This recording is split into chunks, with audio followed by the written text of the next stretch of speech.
আমি এই গরমের ভিতরে বাইরে যেতে পারবো না, আমি লুকাই। বিপ্লব, এই বিপ্লব, বিপ্লব, আরে কোথায় লুকাইলো? খুঁজেই তো পাচ্ছি না। কিরে বিপ্লব, তুই উপরে কেন? ভাইয়া আম্মু বলো মশলা নিতে, তাই এখানে মশলা নিতে আসছি। ওখানে আম্মু মশলা রাখে তাই না? না মানে আয় নিচে নাম, আমরা ফ্রিজ কিনতে যাবো, তাড়াতাড়ি নাম। এই অনেক গরম, এখন তাড়াতাড়ি ফ্রিজের দোকানে চল চল চল।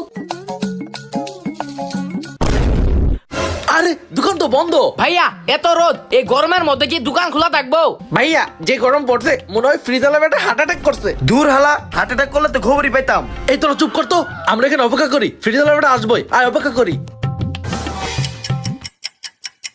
উফ কি গরম। উফ গরম। কিছুক্ষণ পর, ভাই দোকান খুলতে এতই দেরি, আমরা তো গরমে সিদ্ধ হয়ে গেলাম। ভাই গরম কি আপনার একা করে? আমার কি গরম করে না?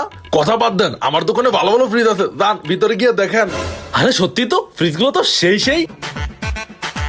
ভাইয়া এই ফ্রিজটা অনেক সুন্দর।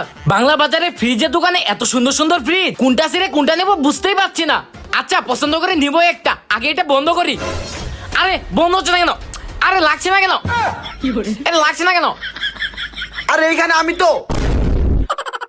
আরে বেশ সরি। আরে গাধার বাচ্চাগুলো কি করতেছিস? তাড়াতাড়ি ফ্রিজ খোঁজ। কি শান্তি, ঠান্ডা ঠান্ডা। কি ঠান্ডা, ফ্রিজ পুরো এসির কাম করতেছে। ফ্রিজ কিনলে আর এসি কেনার দরকারই নাই। কিরে দেদনি, ফ্রিজ দেখা বাদ দে, তোরা এগুলো কি করতেছিস? ভাইয়া এইখানেই তো বেশি ঠান্ডা, ফ্রিজ বাড়িতে নিয়ে আর কি দরকার। এই কাহিনী তাই না? দাঁড়া আজকে। এরে পাগলা মনে হয় খেপছে, ভাগি এখন। কিরে জয়, তুইও সেম কাহিনী শুরু করছস? আজকে তো তোদেরকে একদম। ভাইয়া এই দোকানেই তো অনেক আরাম লাগতেছে, বাসায় গিয়ে কি করব? কিরে বিপ্লব, তোরা এখানে এসে কি শুরু করছিস? ফ্রিজ বাসায় নিয়ে কি করবো, এখানেই শুয়ে থাকি।